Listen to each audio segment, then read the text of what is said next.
Welcome to Below the 49th, the perspective on my neighbor to the south below the 49th. I'm Michael A. Charbon. Today's title, Hypocritical Politics. Hypocrisy is defined as claiming a moral standard, belief, or behavior that you demand others must follow, but that you yourself contradict and do not practice. Do as I say, but not as I do. The landscape of U.S. political hypocrisy is full of inconvenient weeds growing every day within the cracks of the hill, then are excused by self-imposed exceptionalism. Adlai Stevenson, who unsuccessfully ran for president twice in 1952 and 1956, said it best in these two quotes. A hypocrite is the kind of politician who would cut down a redwood tree and then mount the stump and make a speech for conservation. And a self-righteous who screams judgments against others to hide the noise of skeletons dancing in their own closet.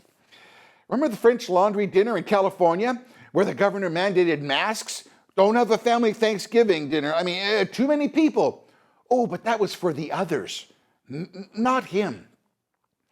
How about that San Francisco hair appointment by the speaker, This after the salons were ordered clothes and masks mandatory? Oh, we saw it on secret security video, Naughty Nancy with no mask and getting her roots fixed. How about the runaway Texas lawmakers? They chartered a private plane and not a single person wears a mask. Well, mandatory mask wearing affects all other air travelers across America? Mandated, yeah. Then when the Twitter picture's released, there's a case of Miller Lite in the seat. Party! Oops. Ooh, goodness, got to Photoshop that out, Then re-release the photo. Nobody's going to notice the edit. Why would they? Duh.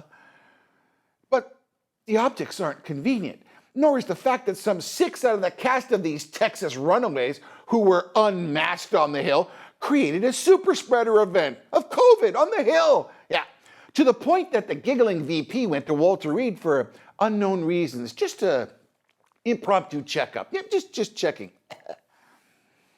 It's tough for the Texans. These runaways are living with a $200 per diem a day while staying at an upscale hotel at the expense of Texas taxpayers.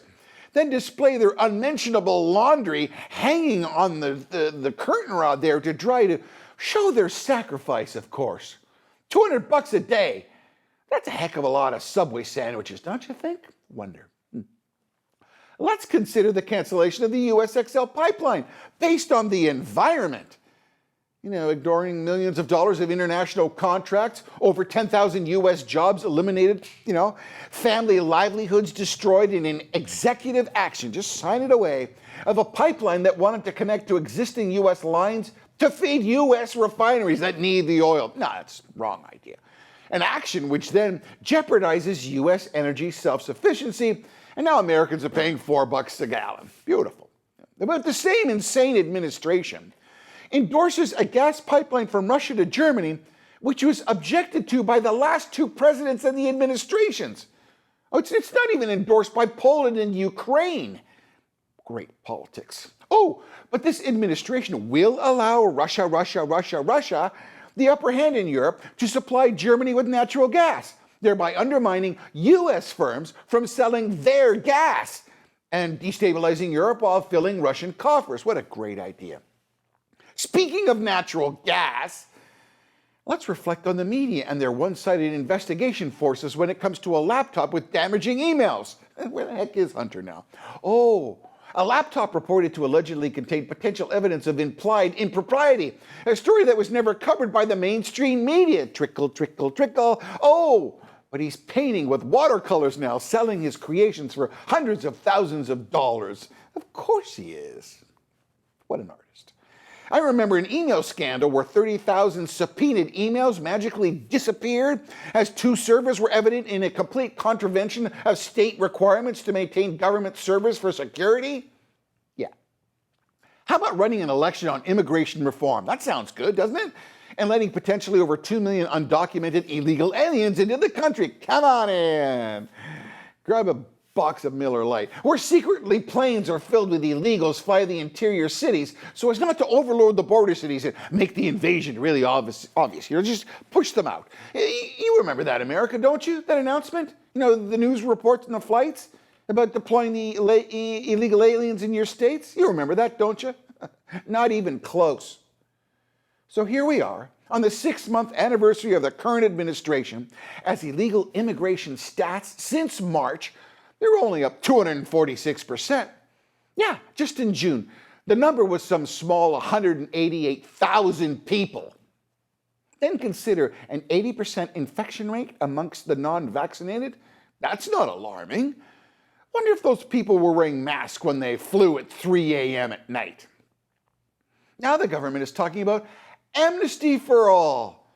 That won't motivate caravans. Why would you come if there's amnesty for all? Oh, but the administration is an even better news item here. They're considering eliminating COVID restrictions of Title 42, which stops more than 750,000 illegal border crossers. Why would you not want that? I mean, immigration reform, where open borders embedded infected unskilled illegals that will burden local hospitals, lower wages for unskilled labor, and strengthen the underground economy is their immigration reform. Now there's a plan to vote for. Some of these illegals have documented criminal records that in previous times would immediately eliminated their entrance. A plan which inevitably will endanger law-abiding, tax-paying Americans. Talk to some of those border farmers.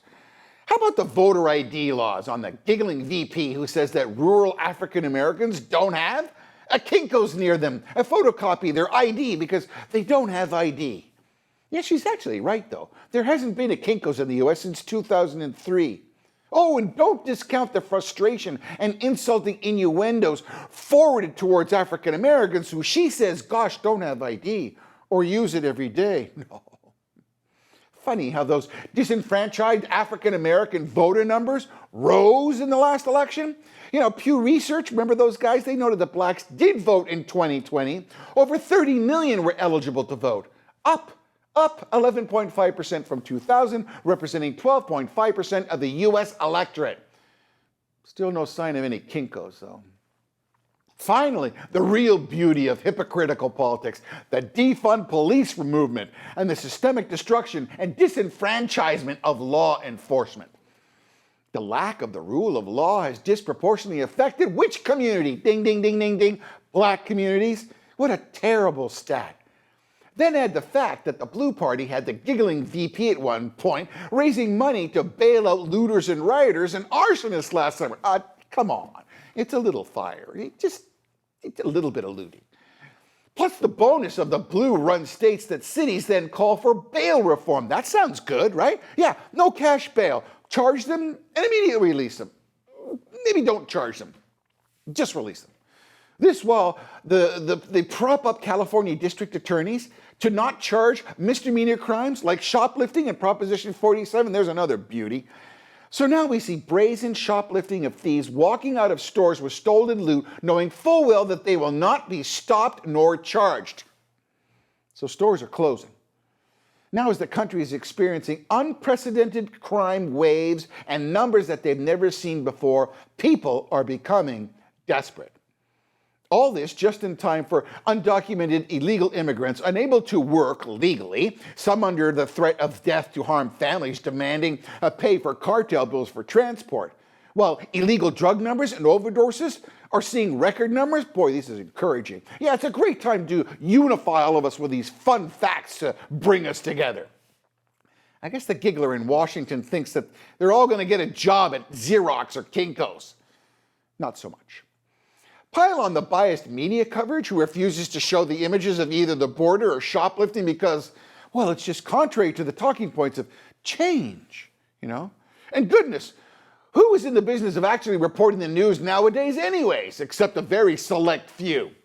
Yes, America, hypocrisy of politics is rampant. Yes, America, you should be afraid. If this isn't fixed soon, you're going to lose control of your cities, your border, your economy, and eventually your country. But hey, many on the left are waving shiny little objects to distract you, so you don't see that anything bad out there is going to happen to upset you or even slightly point to the truth. One final quote from Adlai Stevenson. My definition of a free society is a society where it's safe to be unpopular. America, it's time to be unpopular. Remember that fable about the frog who says he sits in a pot of cold water and doesn't recognize being boiled as the water temperature rises? Yeah, it's a fable. The reality is the ruddy frog isn't stupid, and it's going to jump out of the pot, for goodness sakes. I'm telling you, America, soon you, like the frog, have to jump out of the pot and save your country. Finally, click and share, and if you do so, kindly subscribe. If you leave a comment, I try to answer everyone, including jumping frogs. I thank you for those considerations, and until next time, God bless and stay safe. I'm Michael A. Charbon for Below the 49th.